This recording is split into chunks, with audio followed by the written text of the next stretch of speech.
All right, hello. How's it going, guys? And welcome again to the latest installment episode, whatever you want to call it, of the movie discussion Pocket Dimension with myself, Cole, and my friend and colleague Jay. And tonight, we've been doing the show for a few months, and now we've decided to get a little bit ambitious. So we've decided to kick off what is going to be sort of a series. You know, in past shows we had a few things that sort of fit together here and there, but they weren't official. But this is an official series, on sort of a specific time period or era in film, widely known as the New Hollywood era.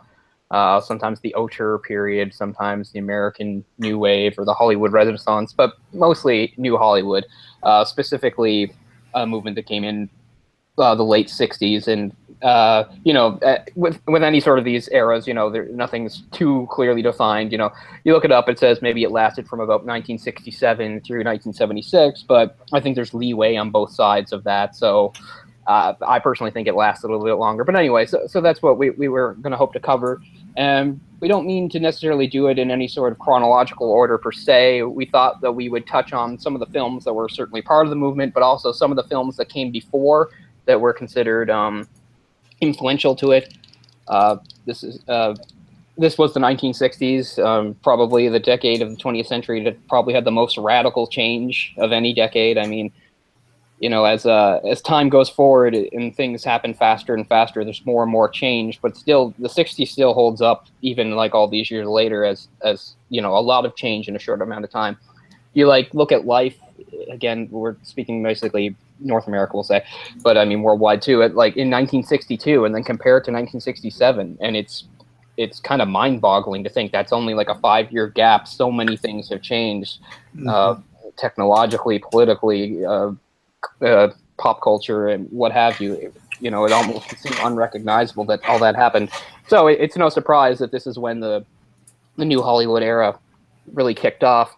The swinging 60s finally hitting Hollywood, which was always sort of a kind of an old style establishment. So the eras before, people often it's referred to as the golden age of Hollywood.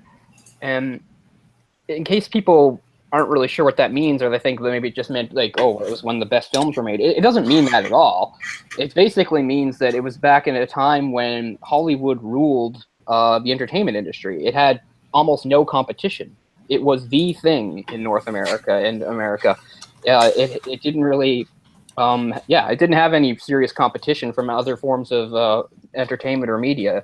People went to the theaters on the weekends in droves, whether the movies were good or not. Now, certainly there were plenty of good movies back then, but there were plenty that weren't that good either, and it didn't really matter.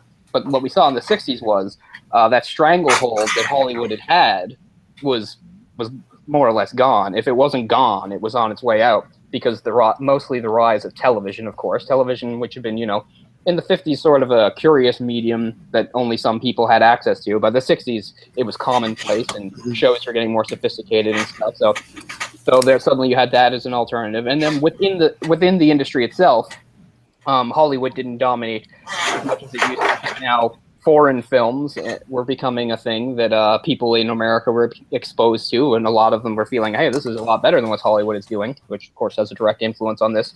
And then, of course, the rise of independent cinema, where after decades of the whole studio system thing, where basically a small handful of major studios just called all the shots, you had people like John Cassavetes and even Roger Corman, who we'll talk a little about later too in this episode, showing that you didn't necessarily need the backing of a major studio to get a movie done, or even a quality movie done. So those are three really big factors in why Hollywood basically had to reinvent itself if it was going to keep up.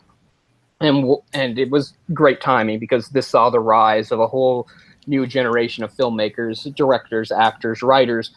They were the first generation to have largely been film school educated, because a few decades before that, there was no such thing as film school. Now suddenly we had film school graduates who had really seriously studied it, and these weren't people that fell into film by accident or took it up late in life, like how it was with a lot of other guys. Like, it's not the same thing for a director like Howard Hawks, right? These were people that were dedicated to film all the way, and this set up a whole this set up a whole new landscape as far as that goes, and tying in with all the other stuff that was going on in the 60s, which we could just talk endlessly about. Eventually you're going to see a reflection of that in the films, and a little earlier in foreign cinema, and then the domino effect here, and so you see like films tackling much darker subject matter, things like explicit violence or nudity, sex, references to drugs. All these things would come into the 60s. They were more or less, if not unheard of, still danced around a little bit. Certainly there were some violent movies back in the day, but they were always balanced out, and efforts were made to keep down things like innuendo and sexual things like that. The good filmmakers, you could still see some of that in their films, but still a lot of it had to do with what was it called? The Hayes Act, or I had it written down. But of course I forgot, but sorry guys. The Hayes Code, sorry. The Hayes Code was a code that basically sort of censored cinema from the 30s on, and it had all sorts of terms that you weren't allowed to violate, like I said, like sex and things like that, and you had to get special permission from the board to do these things. But it had basically begun being irrelevant since 1952, when the Supreme Court ruled that it violated the First Amendment rights, the freedom of speech and expression, that films were, an art form, blah, blah, blah. So from the 50s into the 60s, we saw the Hays Code become less and less relevant. And actually, 1968 was the year of the film that we're doing tonight, Targets, was also the year that the MPAA started a whole new code that would replace the Hays Code. And from then on, you would see a lot more lenience, especially going to the 70s, when you think of all the content of movies that came out there. So yeah, so we're hoping to do like I said, several films about this that were either directly in the movement or preceded the movement, and etc. And then once we get to the end, we'll do some of the movies that were probably considered the end of the era as it died out, because nothing lasts forever. Time marches on. But so tonight, one of the main figures of that movement, or directors anyway, was the director of this film, Peter Bogdanovich, I guess is how you say his name, and he would go on to some acclaim a few years later with The Last Picture Show, Paper Moon, stuff like that. But this, I think, was his first, and he also wrote it as well. And it's on a much smaller scale. It's a low budget film, and it was produced with Roger Corman, who had a big influence on this movement too, with his film. His filmmaking and his methods, and all those people he would get involved with. And we talked on other shows, and I'm sure people who are aware of Corman know about like the huge effect he had in the industry. He didn't just make a bunch of B films; he also launched the careers of all sorts of people that would go on to be, massive names and massive figures in their own right and stuff. And this is just one more example. Yeah, this film basically came about because they had Boris Karloff for 2 more days that they owed Corman's studio. So, Bogdanovich wrote a script and approached Corman with it, and he liked it and agreed to give Corman, I believe, 3 more days to shoot additional material, in addition to some stuff they'd worked on before that they never used. So they basically, as long as you have Boris Karloff in there, you can, write basically whatever script you want and put him in there. So that's kind of why it's kind of an odd story, I think. But but it's a clever way of doing it, right? It if is. You're going to use him, and you want him, and it's funny because we're talking about this new movement of film, and if you want to talk about somebody that represents sort of the old guard, if somebody like Boris Karloff, you think of the Universal Monsters picks. Yeah, totally. Stuff like that, and then the stuff in the 50s later on. But they basically reference that directly by he's playing a character that's more or less a version of himself. And it's a neat way of tying Boris Karloff into a movie that's supposed to feel very modern, very now, very relevant to what's happening today. And I think it was kind of a clever way of using him, for sure. It is. I mean, it's really symbolic in a lot of different ways of, even the, New Hollywood, it's a, old directors versus new directors kind of thing. And, the old guard versus the new guard, old horror versus the new horror, which is actual violence. Humans doing real violence in real life. That's what he says. No one's afraid of a painted monster anymore. And that was definitely one of the bigger things that we'll talk about in later episodes too. That was a big part of this movement was the film. A lot of the films, not all of them, but a lot of them, they were more focused and grounded in reality, and they were more about introspection and reflecting society and stuff. Whereas, especially when you think of some of those big movies of the 50s, Hollywood golden age, just before it flamed out, what was it known for then? Well, it was known for pageantry. It was known for putting stuff up on a pedestal, sort of, and not trying to convince us at all that it's reality, but instead going the complete different direction. Spectacle, artificiality, and stuff. And so then when we get the movies in this movement, it's a rejection of all that, trying to give us reality. One of the bigger things is funny. This is when filmmakers really started. It was more commonplace to actually shoot on location instead of sets and stuff, and that of course adds a whole bunch of reality to the stories they're telling as well. And this movie's a great example of that, in that it's just very grounded and realistic. It's not about any grand things. It's not full of elaborate costumes or any of those things that sort of the old Hollywood garb was known for, again, with spectacle. This isn't about spectacle. This is sort of about gritty life, reflecting something real. Yeah, it's a really gritty feel to this film.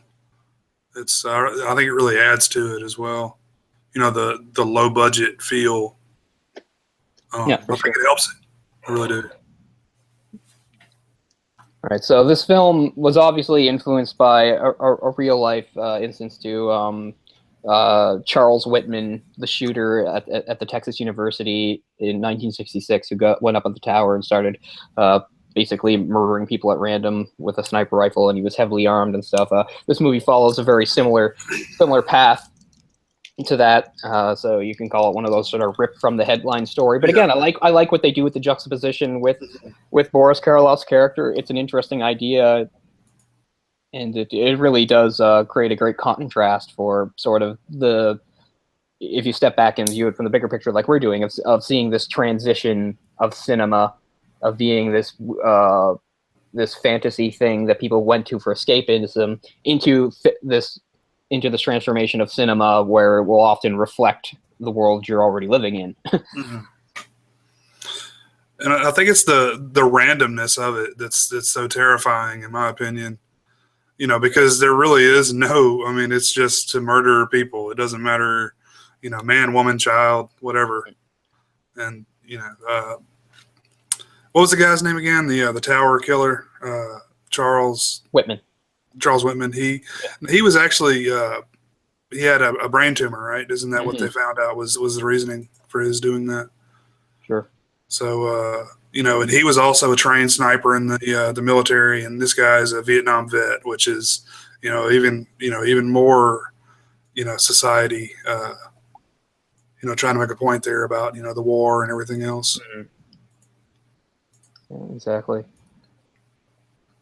But yeah, it's interesting too how it has some scenes where they basically do sort of talk about Hollywood and the state of making films and what it's like and stuff. There's a great bit where the director, who's having so much trouble convincing Karloff's character to work with him and stuff like that, he like shakes his head at one point and says all the good films have already been made, which I think is great too, because it's almost like showing like they're on the precipice of what a lot of people consider. Again, it's easy to look at things in hindsight, and we step away and we have historical perspective, but they're on perhaps the precipice of what a lot of people think is the greatest creative explosion in the history of Hollywood. Yeah. But he at this time is feeling burnt out. It's like, oh, there's nothing new, there's nothing left to be done, which is great.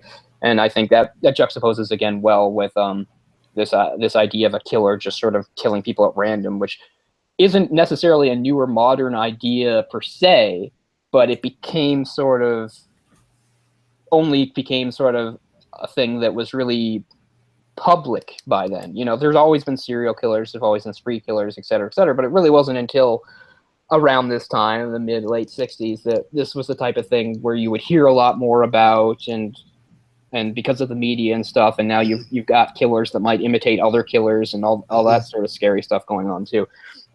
So that's kind of cool how they work that in. There's a lot of serial killers that are active during this period of time too. Mm-hmm. It was probably one of the booms of the serial killer age. The Boston Strangler, I think, is active around this time and stuff. Yeah, but the late 60s going to the 70s, it just seemed like, and you can understand why. We'll talk later. Obviously this movie is about gun violence and stuff like that, and the 70s is very much the decade where Americans really started to rely on guns and buy them a lot. People that look from America far out, it's like, oh, America, they're gun crazy, blah, blah. Well, they weren't always. It was kind of the 70s where it made that turn, and part of it, I think, was a direct reaction to this sort of stuff. Suddenly on the news, you're constantly hearing about these killers and stuff. So there's a knee-jerk reaction, a lot of people feeling that they have to arm themselves and stuff. And this movie takes place just, right before all that. Yeah, I was going to ask, like, why the boom? I think that's certainly part of it. The whole crime. The fear aspect. Because it's also when crime reporting really became a thing too. Remember, In Cold Blood came out in the late 60s. And that started this whole thing about crime reporting. And crime reporting was a really big thing in the 70s. And now, not only was crime really a big deal in a lot of these American cities, particularly a place like New York, which, to this day, we still think of New York as a violent place, even though it's not nearly as violent as other cities. It's because New York enjoyed such a heyday from the mid-60s, basically right into the end of the 80s. New York was full of violence, every kind, gang violence, this kind, that kind, gun violence, killers, just every kind. But so I think that was part of the reason for the boom, was not just because there was a lot of crime anyway, but now people were hearing way more about it and stuff, and I think that really led to that. And it's kind of become even more amped up from that in our generation with the introduction of the internet and nonstop current news. A child gets molested in California, you hear about it immediately. In Ohio or whatever. Yeah, or wherever, like, oh man, when I was a kid, you didn't hear about that stuff as much, but it probably happened. Yeah, exactly. You didn't hear about it. And so now everybody's afraid to let their kids do anything, or afraid to go outside, essentially. Yeah. And there's always sort of a new sort of form of violence or whatever to be afraid of.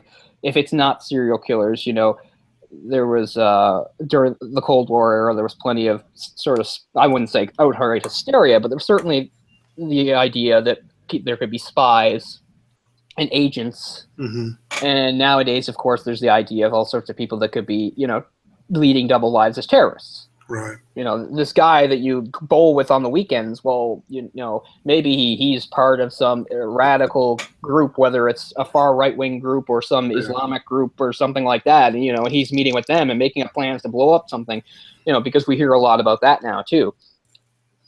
So, so a lot of what happened in the 70s, this is just sort of a continuation of it as it goes. And I don't know where the end is, because, it's always going to be a violent world. There's always going to be violence. There's always going to be crime and that stuff. But getting back to the movie, in the late 60s, the idea of somebody going up into a tower or going wherever and shooting was it was quite new. At least the idea of it. It was quite fresh and quite terrifying.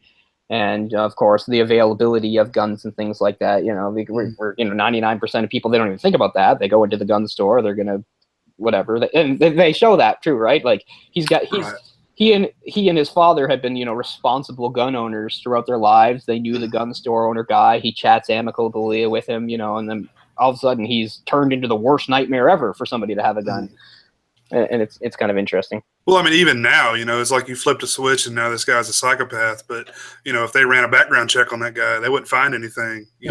So, exactly. Which brings, again, like you said, the randomness, sort of the terror. There's debate about how much Whitman's tumor would have caused him to do this, because it's like, well, maybe that tumor made him do it, but maybe if you had the tumor, it doesn't mean you would do that. Because he still had this background of military training and all this stuff. And it's the training, I think, is what's so scary, because this guy's trained to kill. and now is just off his leash, just doing it at random. It's like I don't know if you remember there was a sniper in the U.S. Maybe like 5 years ago. The Beltway sniper, I believe they called him. It was like around the Washington D.C. area. Is this the guy with his son, where they were both snipers? Yeah, I think it was his. I don't know if it was actually his son. Nephew or something. Yeah. He had a younger. Yeah, I heard about them. Yeah. Yeah, he was a ex-military as well, so that's why it was so proficient. So it's kind of scary. We're like training people to do this to our societies. Yeah, but as you said, like how do you prevent that sort of thing? It's pretty much not preventable. They screen people to get into the military, and but to get out, it's a little different.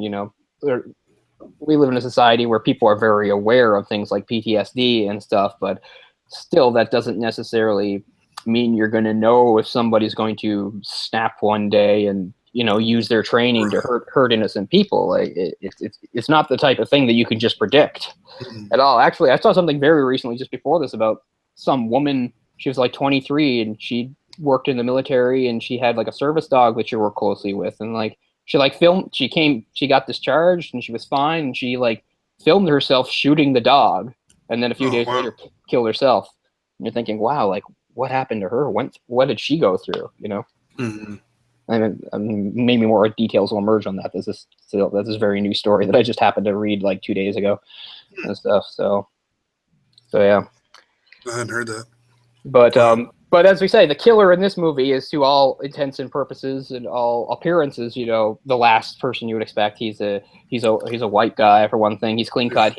He's married, which is another checkbox for society. Exactly. He's a young married guy. He has a good relationship he's close with his family. He has all these things that like we would just think that is not what a deranged killer has. A deranged killer, is some sort of loner or some sort of sexual deviant or, all these other things. Whereas this guy is none of those. He's all, a classic sort of typical American guy. Yeah, I love how at one point he's in the gun shop and he's trying to put it on credit or something like that. And the guy says, well, you have a kind face. It's like, yeah, of course he does. Mm-hmm. Or you have a trustworthy face or something like that, whatever. Which is still very much like the attitude of a shop owner in the 60s, 70s, maybe even to the 80s, right? Like nowadays, there's all these regulations and all these things and stuff like that. But yeah, there was all sorts of ways you could slip through the cracks on even when things were supposed to be regulated, where somebody just makes that sort of judgment call themselves. They're like, it's fine. We don't need to do that and stuff. Yeah, in this world we live in now of like heightened security and stuff, like what we go through with airports and stuff like that. Watching a movie like this, we're like, oh my god! But again, like what you can see how it just comes out of nowhere. Like this gun store owner has no reason to believe, anything's up. He's asking for a lot of ammunition. Well, okay, a lot of people ask for a lot of ammunition, and he's just saying, oh, you're going out with your dad this weekend. He's like, yeah, easy enough. The great thing is with the end, with the very last time, then he says, what are you hunting this time? And he says, pigs. Yeah. It's just like, oh, man. Long pig. Yeah. Reminds me of the Manson thing. Yeah. Manson killing piggies, which would actually come later. Yeah, man, this is it is a really shocking movie. I didn't see it until maybe 4 or 5 years ago. And, even then, it was still really shocking to me. Yeah, I saw it about 10 years ago. I'm trying to think. I think it was my sister's husband. He wasn't then, but years ago. This is back when I just sort of first met him. I think he'd recommended it to me or something like that, and I think I rented it and watched it with some people. And yeah, definitely shocked because it's not because I was just like, wow, I didn't think like a movie with this existed that old, sort of thing. Yeah. So again, I think it fits really well in what we're doing. So. We talk about the new Hollywood movement. This is not really necessarily a big movie. It's important because of the director and stuff like that. But, there's bigger movies, and we might do one of the bigger obvious ones. The ones that everybody really talks about is 67, you have Bonnie and Clyde, which, of course, had sex and violence. And 69 had, like, Easy Rider. A lot of people think of those as, like, the two really big ones. But even if they are, there's still so much more going on here. And this is another good example that even the smaller ones, they everything causes a ripple. Everything has an effect. And Raging Bull, where was that in there? Right around that period of time. Actually, Raging Bull's a little later. That's 80. Is it 80? 80? Are you serious? Oh, yeah. Okay. it's a lot later than you think. Okay, I was thinking I was right in the But same still, period there's of plenty time. of stuff with like the gritty stuff with like De Niro and Oh, stuff wow. like that. So yeah, this is the era, of course, of directors like William Friedkin, Francis Ford Coppola. Who else we have that's part of that? Steven Spielberg, Steven Spielberg, George Lucas to Lucas. a certain extent, Martin Scorsese, of course.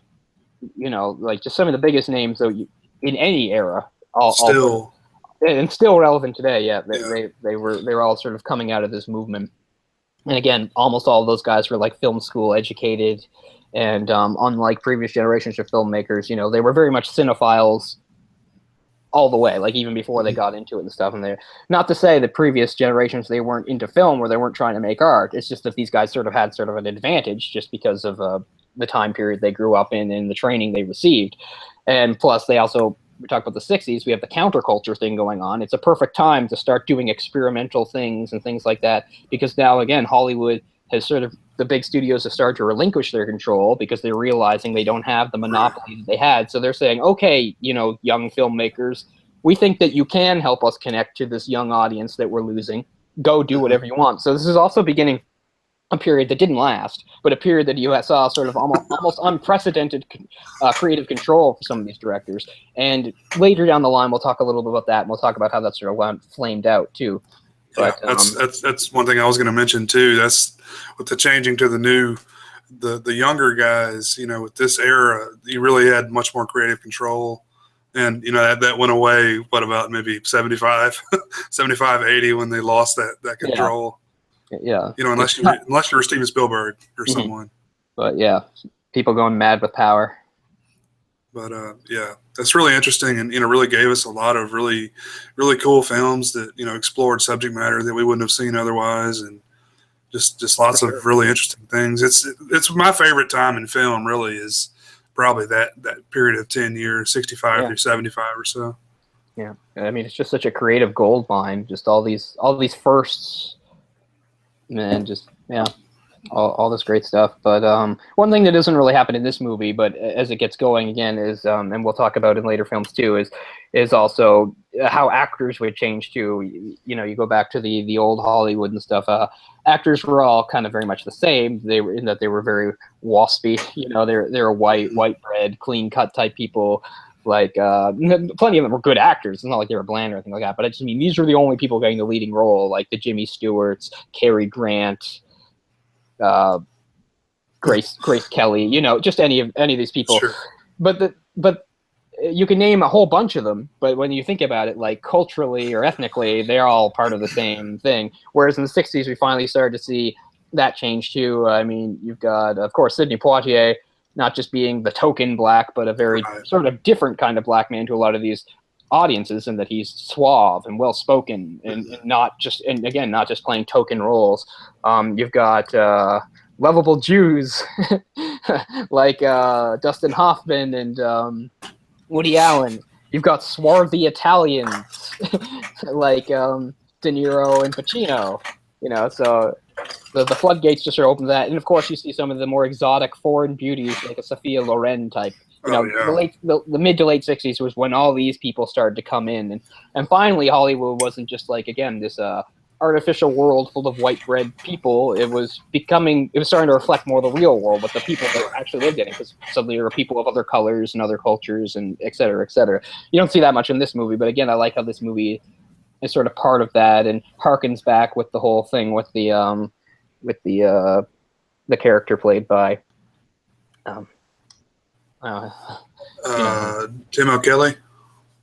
Yeah, him too. But no, I just meant how it harkens back, how it sort of has one foot in the old with the right. with what's his name, Boris. With Boris Karloff, of course, yeah. Has sort of having one foot in the old. So as much as this movie is like very much a modern movie about society and violence and blah blah blah, it also still has some things to say itself about the industry, which I think Roger Corman might have had a little of an influence on that too, because he was sort of a mentor to Bogdanovich going forward. And again, not to get too far ahead of ourselves, but there'll probably be one or two, like we said, we're going to do some of the foreign movies that helped influence us too. Well, Peter Bogdanovich himself, also in keeping with that whole thing of a lot of these filmmakers, you know, being film school educated and stuff. He was a film critic before he became a filmmaker, and he specifically liked the French New Wave, and it made sense because two of the bigger directors of that era, you know, Francois Truffaut and Jean, what's his name? Godot, Jean. Oh, do I have it written down somewhere? Jean-Luc Godard. Sorry, Jean-Luc Godard. They were both film critics too. They were film critics and filmmakers while they were doing the French New Wave, and that's not necessarily too reflected in this work, but you would see it going forward with some of his other pictures too. But yeah, like you said, I like sort of like how this has a low budget, gritty feel. Just sort of okay, you know, a day in the life of this person, and then these shocking events start to transpire. Everything looking very sort of ordinary, you know, just some California community. And I think it's interesting that like how they chose to do it, in that the whole idea, of course, is you have the plot of the young man that eventually goes on the spree, and you have the plot of Carlyle's character and him, you know, reluctantly, you know, deciding to do this final appearance before he goes into retirement or whatever. And now, of course, they wind up colliding at the end. But they do actually see each other right at the start of the movie. He even notes it. He says it coming, like he says it coming back. He's like, "Oh, I saw that actor today. He was just on the sidewalk talking and stuff." So they actually have them cross paths right at the beginning, which I guess is okay. Yeah, I mean, so it's just like in the middle of his mental breakdown that he decides that's his target. I mean, you know, where does that come from? You know, I mean, why him? Why? What is his name? Orlock? Yeah, Byron Orlock. Yeah, the Orlock is you know, it's an allusion to, you know. It's from Nosferatu, isn't it? Thank you, Nosferatu. Yeah, Count Orlock, the Count Orlock character, which is, you know, sort of the opposite character of Bela Lugosi's Dracula. You know, two different versions of it. Yeah, they'll think that. But yeah, so you think that gives him the idea to go to the drive-in at the end? That seeing him is what inspires him to. That's where he's going to finish it off at there. Right. I mean, it makes sense. Sure. Well, I mean, I guess. I mean, I just don't know why. You know, oh, there he is. Okay, I'm going to kill that guy. I mean, I guess in the mind of a madman. I never really thought of it as him thinking I'm going to kill that guy. But I mean, he went to the drive-in knowing that he was going to do a presentation there, right? I guess he probably knew. Like, I don't know how much he's paying attention to this stuff, but yeah, maybe. I don't know. Okay. Well, yeah. I guess it doesn't really go into detail on that. So, in some ways, he's less proficient than the Charles Whitman in real life. And absolutely. Because Charles Whitman, you know, chose a very good defensible area, whereas his first area is like that power station or whatever by the highway, where he's only able. Thank you. Where he's only able to like shoot at the passing cars for a short time before attracting attention. Like he has to haul ass out of there fairly quickly, and he winds up leaving guns behind and stuff too.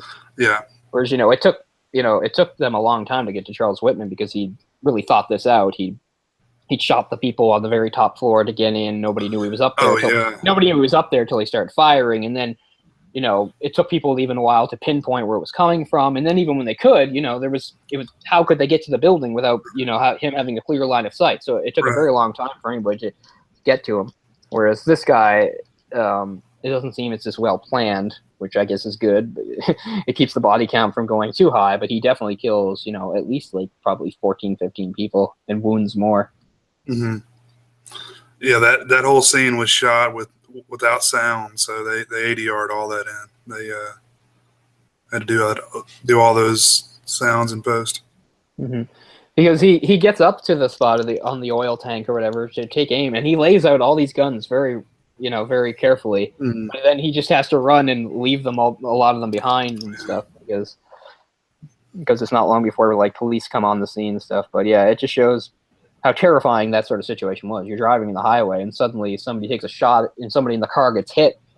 You know, even other cars seeing you go off the road, they think car trouble. They don't think sniper, you know, blowing people away and stuff. You know, and there's just this awful moment where one of the drivers gets hit and this woman comes out. She's in the car and she's sort of trying to wave down other cars, and he just calmly shoots her down too. And at first you think he's not going to get her because when he first aims at her, he's out of ammo and he has to switch guns. It's But it's that sort of cold-bloodedness which you didn't see in films from only a few years earlier. You know, somebody would have come in and stopped him, or you know, and that whole moment where it goes click, and it's like, oh, okay, she's gonna get away. But no, it's just a few more. He resettles himself, takes aim again, and takes her down. You know, you didn't really have that sort of thing in movies even a few years earlier than that. They didn't set your expectations up like that and then knock them down. It was usually, okay, something's gonna happen that's gonna stop him. You know, something. But in this, is no. He just needs to take aim again, and now he'll get her. Yep. And the guy that goes up there and tries to stop him, it just gets blown off the stairs, I think. Yeah. That's crazy. But I mean, you think, oh, it's stupid. This guy hears gunshots, so he walks up there. But that's probably what I would do. You know, I probably wouldn't call the cops and say, I think I hear gunshots. I'd probably be like, well, I'm not sure it's gunshots. I better go check. And I go up and get killed. You know, so it's not as actually stupid as it might look. I think he was just going up there to see what the noise was. I don't know. Yeah, he could hear something. Right. Know, hear something, but who could say if it was really gunshots? They're near a busy highway. There's a lot of sound. So yeah, he gets shot down, and then it's interesting. He does run pretty quickly because it's only like a lone motorcycle cop that first shows up, and like you could have shot him too.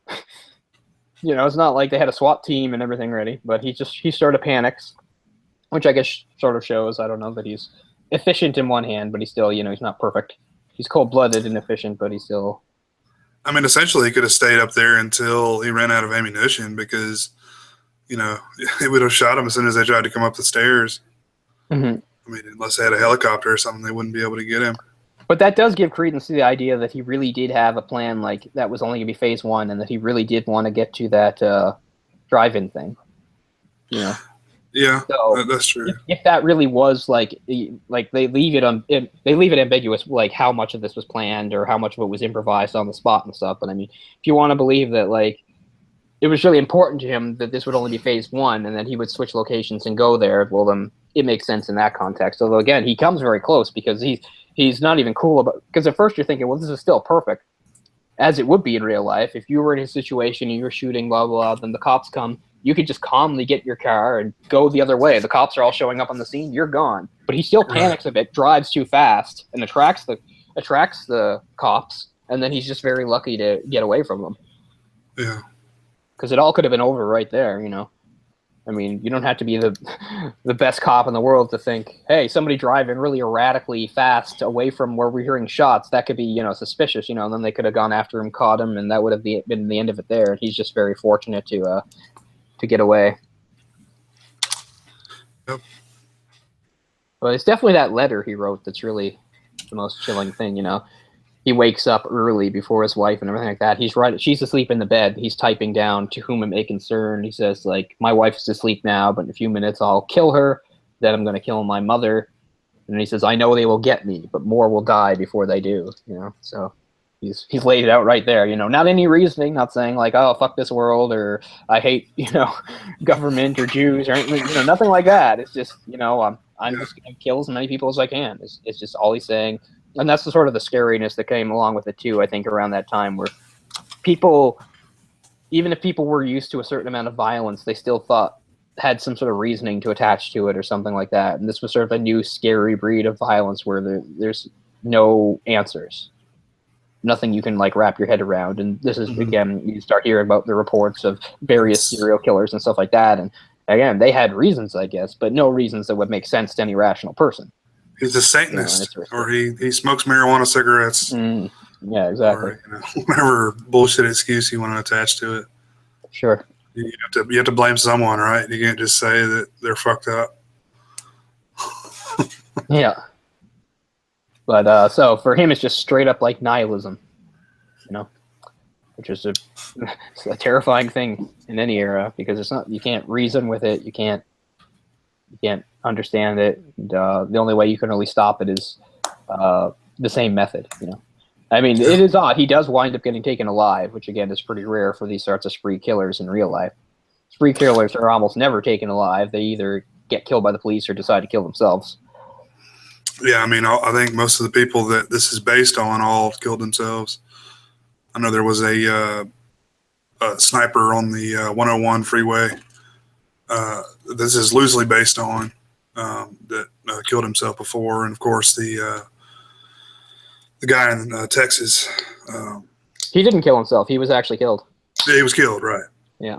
So. And you know, I'm one of those people that, like, sometimes when I analyze some of these things, you know, it's easy for me to be critical of law enforcement and stuff, and talk about, you know, improper force, or not using the right the rules properly, or something like that. Because the idea, like, I just watched, actually, just recently, the Tower, another documentary about it, and they were talking about how they went around the corner and they just basically unloaded on him. And usually I'd be critical of that in most things, but I mean, it makes it, you know, because it'd be like, oh, you should say police, and you should say hands up, and you should say, you know, all this stuff.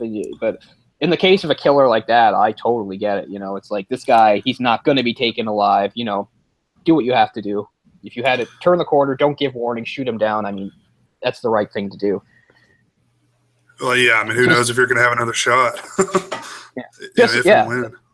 Just like when, like, Osama bin Laden was killed, like, I have my own thing where I didn't think it was exactly proper for people to celebrate it and stuff, but I wasn't one of those people that said, oh, they just murdered him, they should have tried to arrest him, because I'm thinking Osama bin Laden was not the type that would have been taken alive. Like, I have no issue with the fact that that SEAL team, you know, shot him down, because I have every reason to believe that that was basically their only choice, you know. So I think there are situations where law enforcement, where, you know, it's unfortunate, where, you know, lethal force is pretty much the only thing that's going to work out. But yeah, like I said, in the case of Whitman, you could say there were two officers that were going to turn the corner, and yeah, they could have said, police, you know, give yourself up, all that stuff. Instead, they just chose to, as soon as they turned the corner, shoot him down.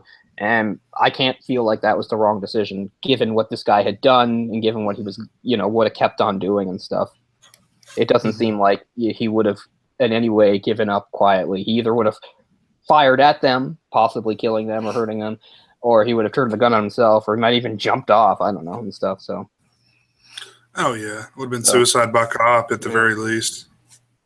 So this movie gives us a fictional but rare thing where he gets taken alive, but I can live with that, because it's sort of like, because it helps give the whole idea of making Orlok be a hero.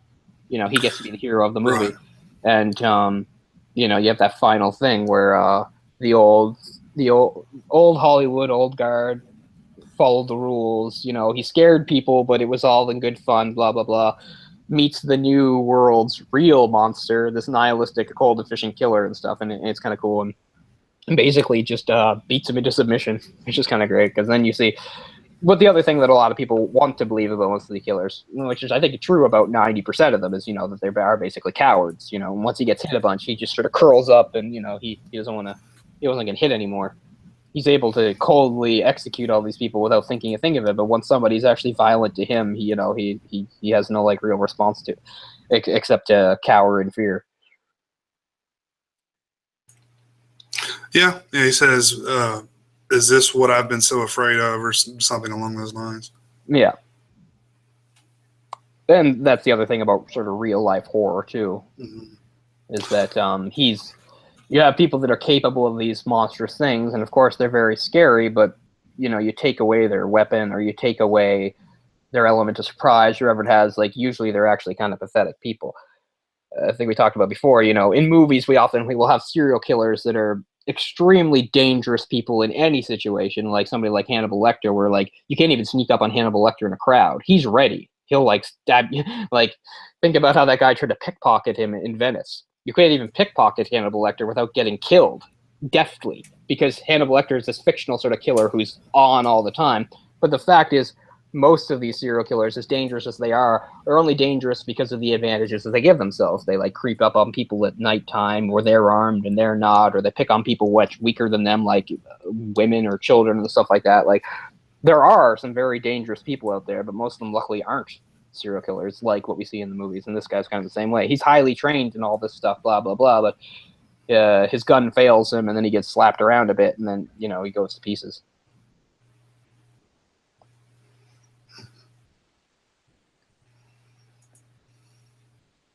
But I'm not really sure what this movie's reception was. I mean, I guess it got Bogdanovich's career going, obviously. It got purchased, I believe, and immediately made a profit before it was released. So, I mean, it was low budget. It was only about $150,000, so it certainly made a profit. But I'm seeing it wasn't necessarily that successful at the box office, and it's one of those movies that I think at the time was largely ignored in a lot of ways, and only in recent years that people come around to thinking how groundbreaking it was for some of the stuff it did. But at the time, it didn't really cause a sensation or anything like that, and it's never the movie people think of or bring up when they talk about Bogdanovich. Not when you've got stuff like What's Up, Doc, Last Picture Show, Paper Moon. You never hear it brought up, really. His output in the 70s, but again, the timing of the movie is just so interesting because of social events and stuff about gun violence. And 1968 was actually the year that the Gun Control Act in the U.S. finally came out, and it had been in the works since 1963, prompted by the assassination of John F. Kennedy. And the main issue they were trying to they were trying to resolve with that was that the assassin had purchased the rifle that he used in the assassination. He purchased it through mail order from, I think, an NRA magazine or something like that. And they were like, we should do something so you can't do that anymore. But they kind of dragged their feet on it, and it wasn't until 1968 saw two more high-profile assassinations within a few months of each other: Martin Luther King Jr., the civil rights leader, and then Kennedy's own younger brother, Senator Robert Kennedy. That really sort of made them finally get it going. And it was in October of '68 that this was finally passed into law, signed in by the president, Lyndon Johnson. Mm-hmm. And one thing that's kind of interesting, it's not to go too much into it, is like nowadays the NRA kind of has like this, reputation for being against any sort of gun regulation or any sort of, any of that kind of stuff. Because the argument, a lot of the people, the higher ups in the NRA, they have that argument. Well, it's like we understand how regulations make sense, but it's a slippery slope. And once you start, it's going to end with, stripping people of their rights, blah, blah, blah. And they've had that sort of reputation for a while, but they didn't back then. And actually, when the Gun Control Act was first suggested, one of their own, I think he was like an associate vice president or something like that, he totally approved of it and said that it was something that any true American should definitely be able to live with. We do not think any sane American who calls himself an American can object to placing into this bill the instrument which killed the President of the United States. That was Franklin Orth. He was executive vice president of the NRA at the time.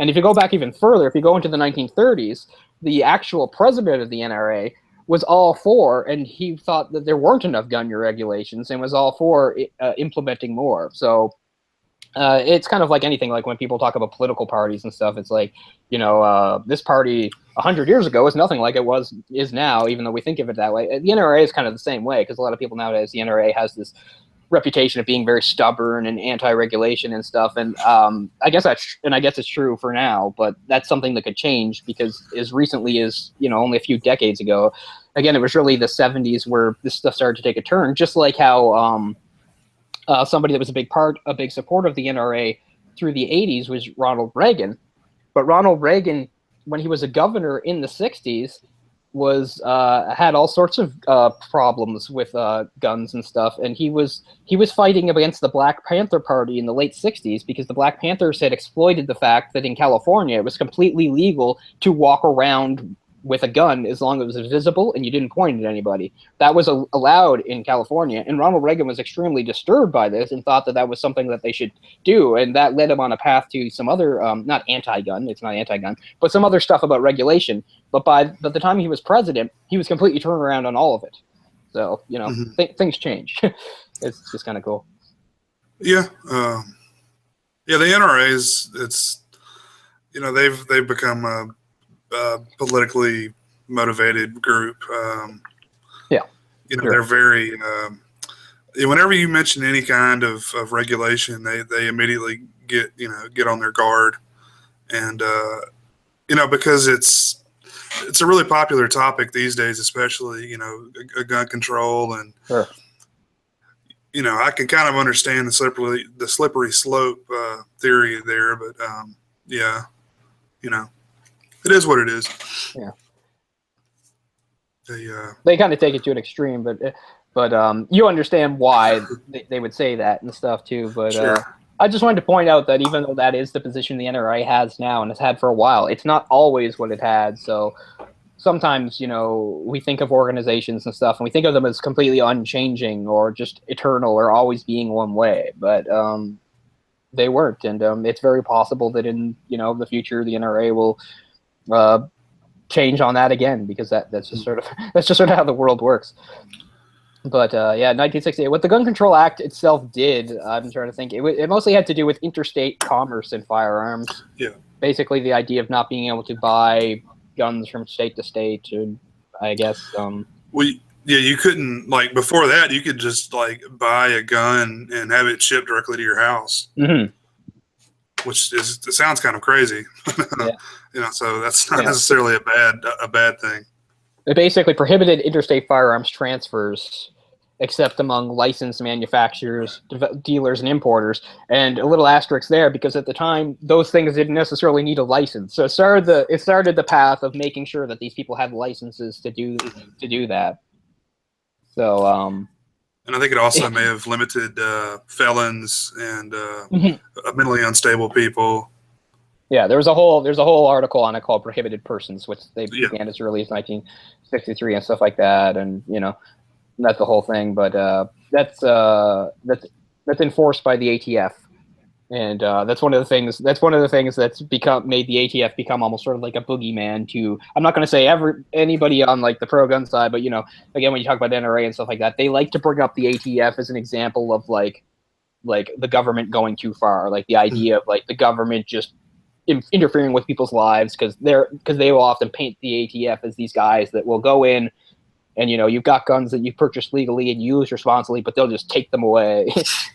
And some other things happen to add fuel to that fire. The whole thing at Ruby Ridge and the thing at Waco, so and I'm sure there'll be other things in the future too.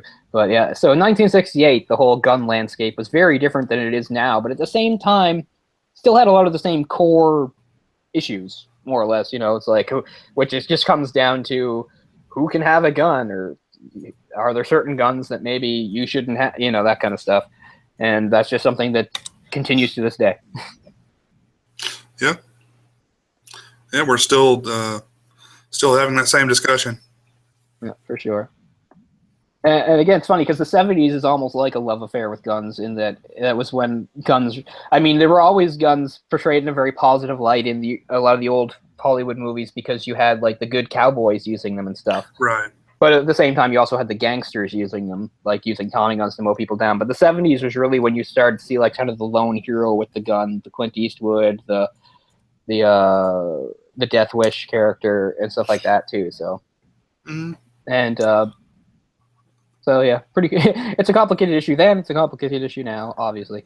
But I just think it's interesting that it came out in '68 when all these high-profile assassinations had happened and stuff. It's just interesting how the timing lines up for these things sometimes. It's very interesting to me. I didn't realize. I knew that those assassinations happened around that time. I didn't realize that it was it was actually completed before that happened, and then released after those assassinations happened. Which, you think nowadays, like, they probably wouldn't even allow that film to be released, or they would hold the release for a while, or, something like that. That's a pretty big deal in the social landscape there. And, for sure. I mean, I'm kind of surprised it's not a more popular film. Yeah, exactly. That's what I'm saying. Like, it didn't seem to make as big a blip as you might expect, because it did have some of those new Hollywood elements that were sort of a new idea. I mean, yeah, this is about a year after Bonnie and Clyde, which is really sort of what a lot of people thought was the film to like introduce sort of like a new level of violence to mainstream cinema. But I mean, it's still only like a year later. It's not like it's not still a new topic. But it's funny how these things happen sometimes. It's not quite to this degree, but remember how like the China Syndrome like came out like just after like 3 Mile Island incident happened. Like, you couldn't time that any better, as far as like having something in a movie be relevant to something that's actually happening in the world right now. I mean, crazy. Yeah. But I see that Roger Ebert didn't particularly like the film. Yeah. Said I it was thought that was interesting. But said it was interesting. Yeah. We I think we all feel pretty much the same way about Roger Ebert. Mm-hmm. Well, this is also the beginning sort of for Roger Ebert being a big deal too, wasn't it? The late 60s was basically when he started to get kind of known. Like he went from a little known, what was it, the Chicago Tribune he was working for? Sun Times. Oh, Sun-Times, sorry. And I think it was around this time too. The New Hollywood era also introduced sort of like the power of the film critic in a lot of ways. I don't think it was necessarily the average person really knew a big film critic's name, but this was just one more change that came along with the industry, was sort of the rise in the profile of somebody like Roger Ebert. Well, you didn't really know, directors' names either. After this, directors' names became, household names. Right, Before, exactly, yeah. Which is another reason why it was called like the Auteur period, because it was less to do with the studio, because this is sort of, again, the death sort of studios wielding absolute power, and that was how it was. You look up some of those older movies from the 40s, 50s, and this is how it would go. It would just be like, Columbia Pictures presents, and like huge words and thing, and then they might have the director's name much smaller, and here's they were just, hired hands. They were just somebody they hired to shoot the picture. Mm-hmm. Now, and of course, there were people right, and there were people that fell through the cracks and stuff, and this is what directly influenced these guys again. Because if you want to think of one person pre this movement that did have that sort of power, and it's Orson Welles, right? So you have all these guys that want to be Orson Welles. They're like, I want to do like what Orson Welles did. I want to write and direct and star, And suddenly it was actually possible. Like Orson Welles was sort of like a one-shot deal, and even with his success, he scared the hell out of the studios. But now, again, the landscape had changed so much by the mid-60s, with the fact that Hollywood didn't have this stranglehold on the industry anymore, that it was facing real competition from other places like television, etc. But they were willing to give some leeway to these directors, because they're like, okay, do what you have to do, get us our audience back. And to their credit, they did great, and as we're going to talk about, all sorts of amazing classic films came out of this era, all sorts of groundbreaking stuff. To this day, we can't go back to old Hollywood. The world just can't work that way anymore. I mean, now movies face even more competition than ever, video games and all this stuff that you can do on the internet and stuff, Movies are probably never going to have that amazing spot right at the top that they did in the old Hollywood or golden era, but that doesn't mean good movies still can't come out. In fact, it's a good motivating factor to make movies better.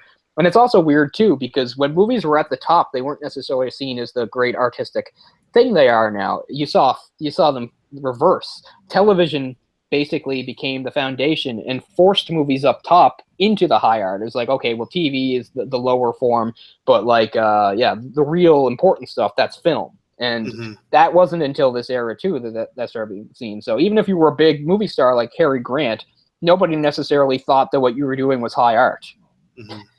But that changed with this director, with these people, where you have somebody like, say, somebody who straddled the eras, like Sam Peckinpah. Yeah, sure, him. Yeah, I was gonna say Brando or somebody like that, right? Because Brando was there when okay, you're an actor and you're in movies, and that's very good too. Oh my God, Marlon Brando giving these amazing performances and these amazing culturally significant works of art. This is sort of where it really starts, too. Yeah, he went from that to The Island of Dr. Moreau, where amazing. Where that's if you haven't seen that documentary, it's really interesting. That's a great documentary. Where he just makes up stuff on the spot because it amuses him. Old Marlon. But speaking of Orson Welles, Bogdanovich was actually good friends with Orson Welles, and actually wrote, I think, 2 books on him. So he was quite a big, I guess, fan at first, and then actually became friends with him after he'd worked with him, and I think lived in his house for quite a little while. Oh wow! I knew he knew him. I didn't know that. Wow. Yeah, I've been just coincidentally listened to a lot of interviews, and I saw a documentary about Bogdanovich last week, so he's kind of on my brain anyway. So this is good timing for this film. Yeah, I'm gonna have to watch that. It's good stuff. And that think I may have linked you that podcast earlier. Yeah, I'll check It's that really out. interesting. Tonight if I'm up. Gilbert Gottfried, if anybody wants to check it out, it's really interesting. Cool. But yeah, it's I'm still trying to get into his films. I haven't seen them all. I'm not a huge fan of all the romance stuff, but I like quite a few of his films a lot. This is one of them. Sure. Yeah. I like Nickelodeon a lot. I don't know if you've seen that one. No, I haven't. It's another Ryan O'Neal. He worked with Ryan O'Neal quite a few times. And, I've seen very little that Ryan O'Neal was part of, to tell you the truth. Not on purpose. It just sort of worked out that way. But and actually Tatum too. Tatum worked on. She was in Paper Moon, right? I think she was in Paper Moon. I think she was also in Nickelodeon. I could be wrong about that, but I know she was in Paper Moon. She did a great job in that film. Yeah, that's one of the main things of that film was the work she did was really, really good. Yeah. But as far as this film goes, and again, getting Bogdanovich started, you can't understate the contributions of Roger Corman.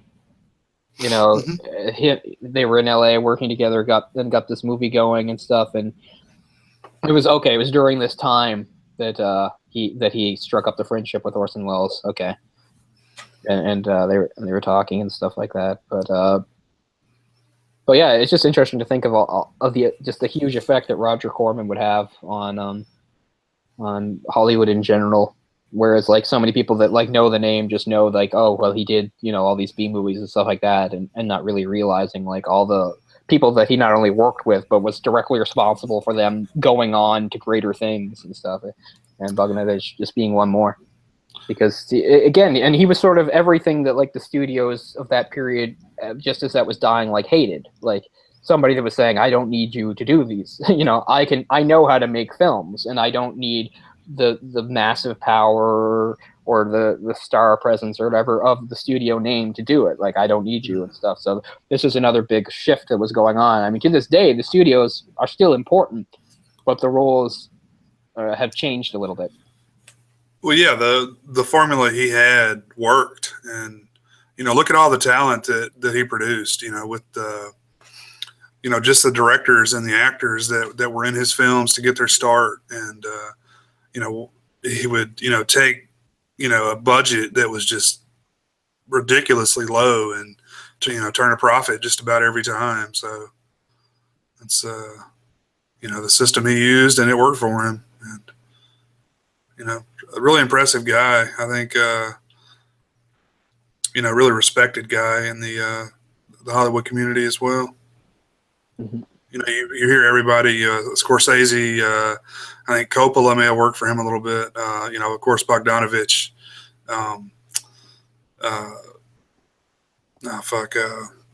Jack Nicholson. Yeah, Jack Nicholson can be glimpsed in this movie because there's footage of one of the movies that has Jack Nicholson with why do I keep? It's such an easy name, and I keep getting it wrong. But Orlok, yeah. Karloff, Boris Karloff. Yeah, you get to see footage of them in a film together, which is pretty cool. There's actually a lot more footage that you're expecting, especially that whole opening where they're watching the film. Like, you probably don't expect it to last that long. Like, no, when's it going to turn into the real movie? You're thinking. That's probably my biggest criticism is I just feel like it's unnecessary. A good bit of that, and for a film that's an hour 13 minutes, it's barely a feature. Mm-hmm. So I mean, you cut that out and you're like a short film almost. Mm-hmm. And, that's my main criticism is I didn't really care for some of that. I think it's okay. It's just didn't quite do it for me. It's kind of boring, I think. Yeah, no, I get it. Like you say, it's almost like they just sort of had to like pad it out with something. It's like, well, they did. That's exactly what they did, but it's kind of obvious. Mm-hmm. And I mean, they could have spent more time, I guess, focused on the killer, but I don't think that's wrong because, again, it's good to sort of keep it ambiguous. They show us all we need to know, that he's just sort of an ordinary, clean-cut guy living an ordinary American life, because that's supposed to be the whole idea. We're not supposed to like find out like that his wife's cheating on him or anything like that, I mean, it's just awful. The first person he kills is his wife. She actually leans in to kiss him when he shoots her, like, so that really sets the stage for the coldness and brutality of what he's about to do. Yeah, man, that's bad. I noticed that when I watched it again today. She was leaning in for the kiss, and he shoots her in the stomach. Oh man, I was thinking, like, she works nights for the telephone company. I don't know, working a switchboard or some shit. I don't know what she'd be doing tonight. But he asked her, to call in sick and to stay home with him, and he is, about to tell her that he has these crazy ideas, which is killing a lot of people. Yeah. So I mean, you wonder, like, what if she had stayed home and they had talked this out, and maybe she could have gotten him the help he needed. It maybe would have prevented this entire thing, but obviously that didn't happen. Yeah. The scene where he like sights in on his father or father-in-law is like really great, like, because it's almost like where you see where he's kind of making up his mind to go through with it, and you get that idea that like even myself as a sane, rational person, I can sort of understand it. You're at the gun range or whatever, shooting that person. Suddenly they're in your sights, and you're just sort of thinking, it'd be so easy. I pulled this trigger, and I've taken this person's life. I'm sure that's what they're going for there, and I think that's where it switches over. It's like, I'm going to do this. I think the thought going through your mind is a normal human reaction, but how far you go through with it, I think, is where you draw the line. Right. It's similar to, like, if you're standing at the edge of the cliff and you think, wow, if I take another step, I could just kill myself. It doesn't mean you're suicidal. Right. It's just sort of you're realizing, like, with a simple act, you could do this thing. And I think it's sort of the same thing there. It's just like, all I do is squeeze this trigger, and I've killed this person. And then he's just thinking, why don't I do that? Why don't I see if I can do as much as I can? Well, I mean, he potentially could have killed some people in Vietnam, so he may actually know what that's like. And sure. I don't know. They don't really go into that at all. His experience over there, whether it was good, bad, whatever, or even what his, was he on the ground? Was he, a medic, whatever? Just the fact that he was in Vietnam, and not really having a lot of success in his work life post-war, post-service. So yeah, that's about like the closest I can think of for him, like having some sort of reason. Is like he feels like he's ineffectual. Exactly. Like he's not able to cause change or do, be like the type of person that, makes things happen. I think that's like that's the inkling I get. Like it's not overly stated or anything too strong. And it's good they keep it this sort of ambiguous. But I mean, if I had to cling to something, I think it's probably something like that. If sort of like feeling like he doesn't have any power. And his life is great, but it's not because of anything he does. Right. He's like, oh, my parents like me, my life likes me and stuff, but like I don't actually do anything to, make it happen. I don't earn it and stuff. And he's thinking, here's a way that I can affect the world and affect real change. I think, but again, that's obviously an open to interpretation type deal. Yeah, it makes you wonder, like. Most films that actually, explore the topic of Vietnam at all, they go into the horror of war and, how bad it is. And this is really it's just an afterthought. Just, he was there, but, that was it. This is 1967. It was being shot. Comes out in 68. 68 is around the time where the public is really starting to sour on the war. Everybody remembers Vietnam as a war that the American public was very upset about. But that's not how it started. There was, in like 65, 66, at least, the public did not have much of an opinion on it, except, okay, well, this is what we do. Go stamp out the communism, blah, blah, blah. It wasn't until things started to go really badly over there that the public perception really changed. So I guess that probably played into it too. This being 68, 68's when, it becomes a really, really starts to be the anti-war movement gets going.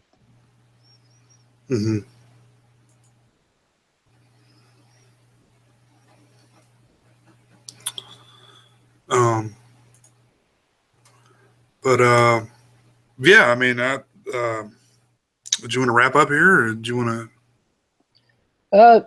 I guess I'm just trying to think of anything that segs into what we're doing going forward. I mean, I knew this wouldn't be particularly long because it's a fairly short, straightforward movie, and there's not a lot to say about performances or the way it's shot or anything like that. It is what it is. It's a very like I said, straightforward piece of filmmaking, but powerful when it comes to its content and execution. Yeah, I'm just trying to think. I mean, there's other stuff to say about the movement, but we can wait as we go into other films about it, because obviously this film doesn't have a ton of that stuff. We just wanted to use this as sort of getting our foot in the door and having at least some of those themes and some of those elements going forward. But yeah, as the film goes, I think, I don't know if it's underrated, but I think it's certainly overlooked. I don't think it's a film enough people know about. I think it's, like you said, it's sort of shocking to think like a film that had such nihilistic violence came out that long ago, because I think we think more of the 70s is introducing that, but here's some of it a couple years earlier. I think it's a cool little swan song for why do I keep blanking every time I try to say Boris Karloff? Like, it's like I have a tumor in my brain that has like cut off all memory of Boris Karloff, a very easy name to remember and a guy I'm very familiar with. But anyway, it's sort of a neat little swan song for him. This was the last like American picture he did, and it's kind of neat that he's sort of summing up what his career was and what it meant to people, and those parallels and juxtapositions. The idea of the movie monster of the old Hollywood versus the real monsters that people are facing in the real world, and then we're going to start to see reflected in films itself, where we start to have films about the real dangerous criminals and the psychopaths and all this stuff.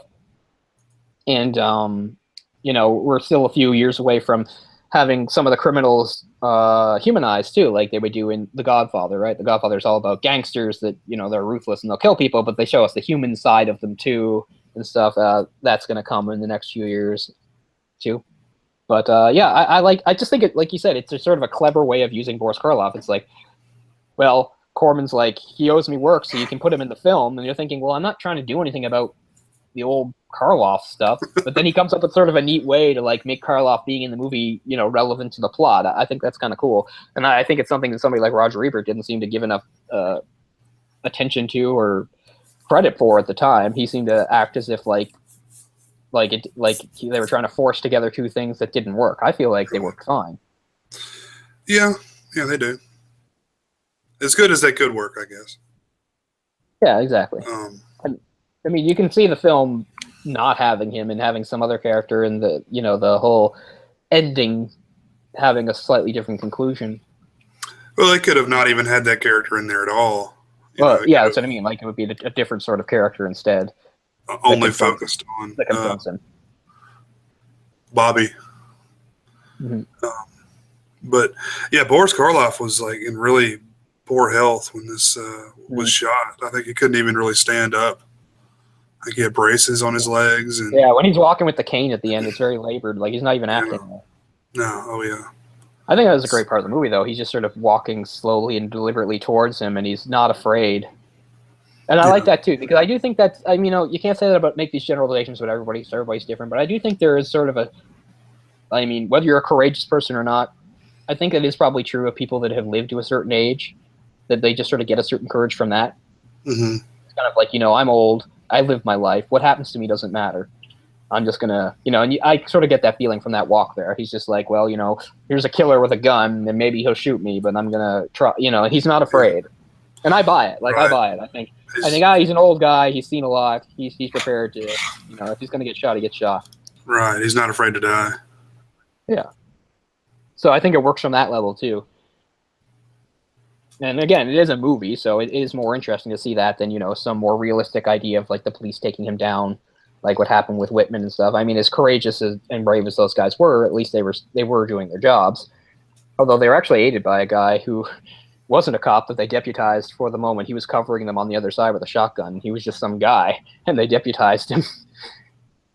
Because one of the big issues with the whole university clock tower thing was, I don't know, like, they couldn't get units there. Like, if something like this happens now, we've got like SWAT teams and tactical and stuff. This is before that kind of stuff existed, so we just had like a couple of the officers that arrived on the scene. One of them arrived quite haphazardly. He's just like, well, I guess I'll take the call because no one else seems to be taking it, or something like that. Like, it's almost like he didn't even have to go, is what I got. It was like, he didn't have to go. He's like, I guess I'll go.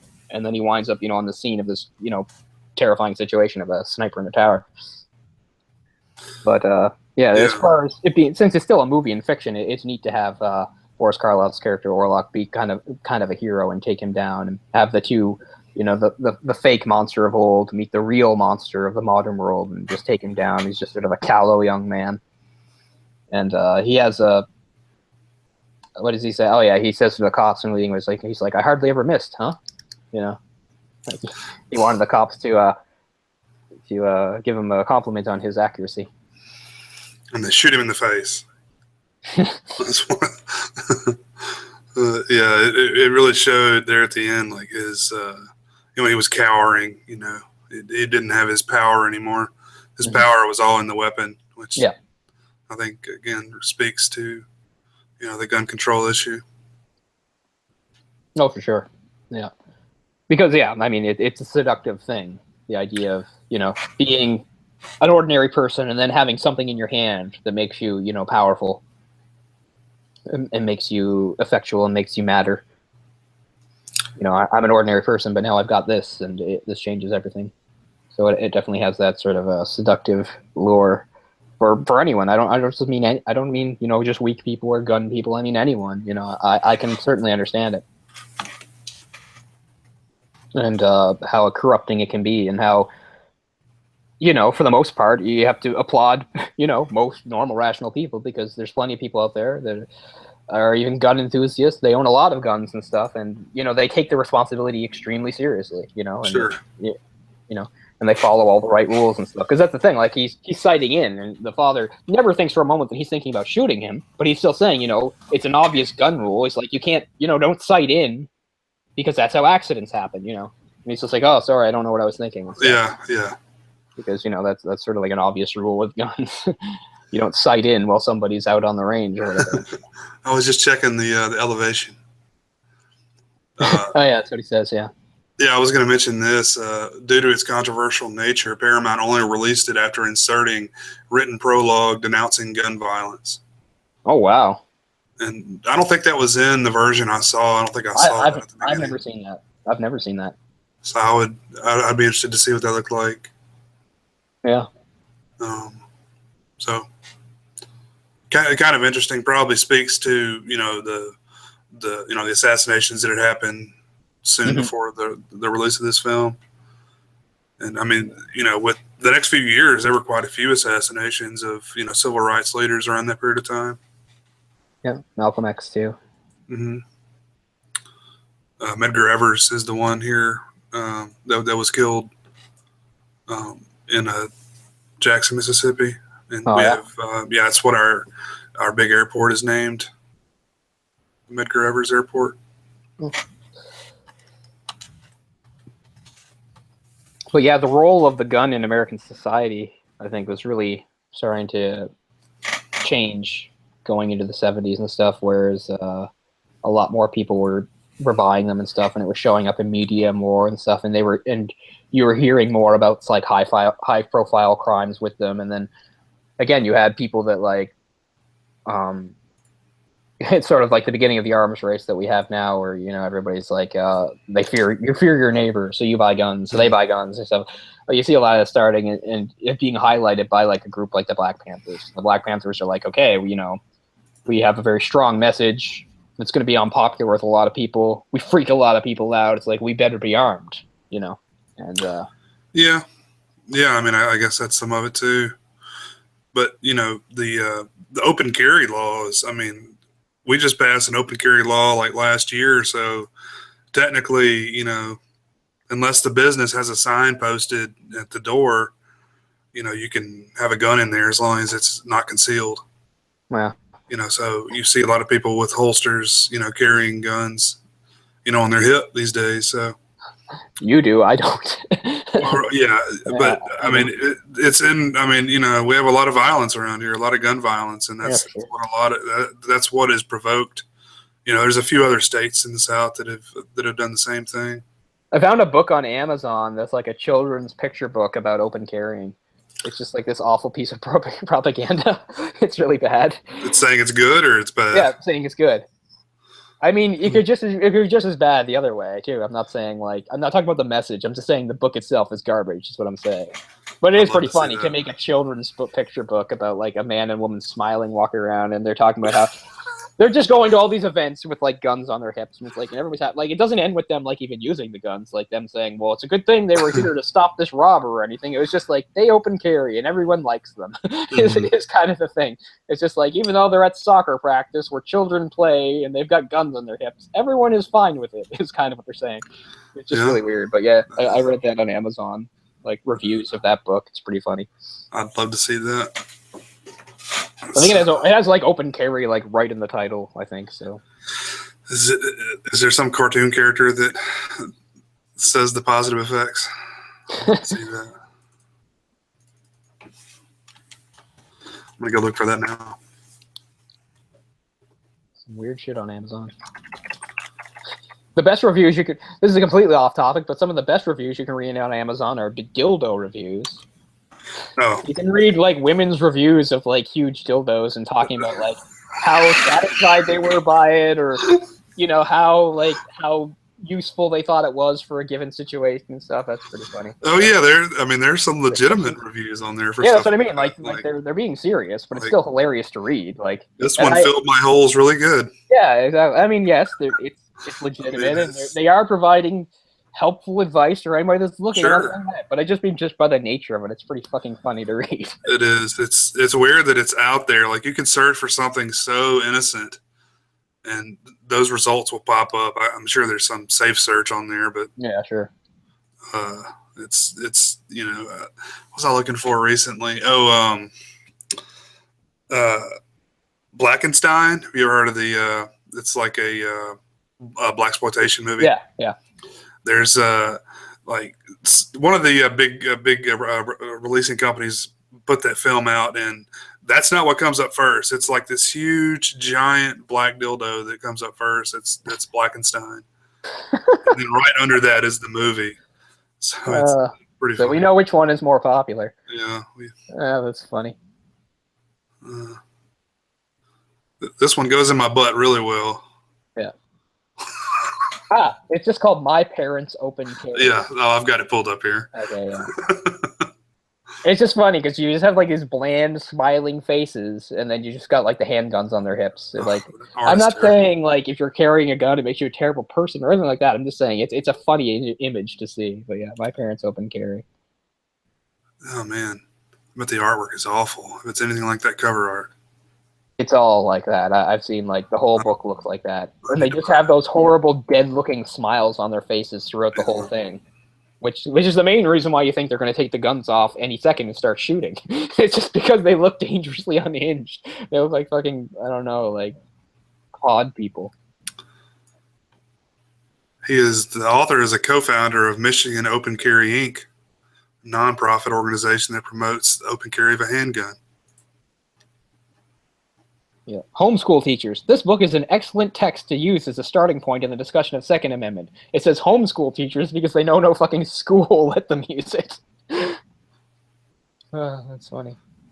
Triumph of the human spirit. Absolutely. I laughed, I cried, I accidentally shot my mailman in the face.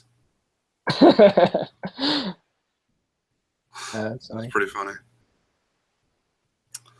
So all of these are fake reviews, right? I assume. Oh yeah, I'm looking at the same ones as you are now,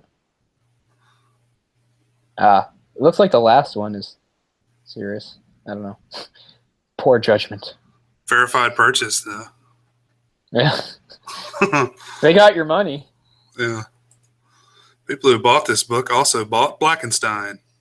There's all kinds of people. Often purchased with this.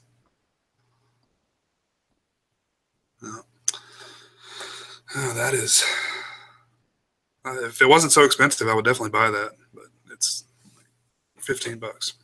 Yeah, it's like $20 here. The Kindle version's not bad though. Yeah, but I've actually somewhere else besides that, I actually saw like pretty much every page of the book, and it's just like them with those like dead expressions on their face, like in every scene. It's like, here we are at the ice cream parlor, here we are below, and the whole idea is like people like not freaking out because they're have guns on them or something. I don't know. But yeah, the artwork is just god awful, terrifying. It looks like aliens posing as human beings that have guns on their hips. Yeah. Orc Speaking of says, stuff like that. Oh yeah, go ahead. I was going to say, Orc says Canadians talking about guns. LOL. My grandfather had a lot of guns. He was buried with a .357 Magnum. Oh wow. He liked his guns. And that's the one time I used guns, was when I was like 9 and I was at the cabin there and I shot cans with a rifle. It was pretty fun. Sure. Many years ago.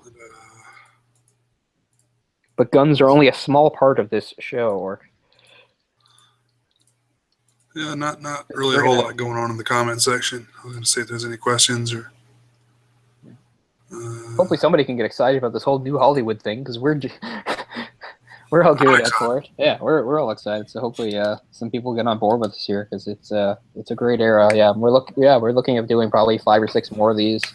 Mm-hmm. I said I think next week we're going to do one of the films that predates this a little bit. It's a foreign film that was a big part of it, and it's called Blow Up. It's from a famous Italian director whose name, of course, I can't remember at the moment. But it was his first English language movie, and it had a lot going on in that it when we talked about the MPAA and stuff, they basically ignored the movie. I mean, they basically ignored its ratings and released it unrated.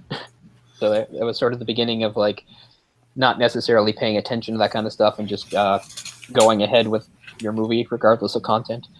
But it's an interesting movie, cool. And it's also a really great look at sort of the mod style in swinging 60s London or England or whatever. So very interesting type of movie that I think, as we'll get into next week, how it was definitely part of that wave of foreign films that were big influences on the new Hollywood.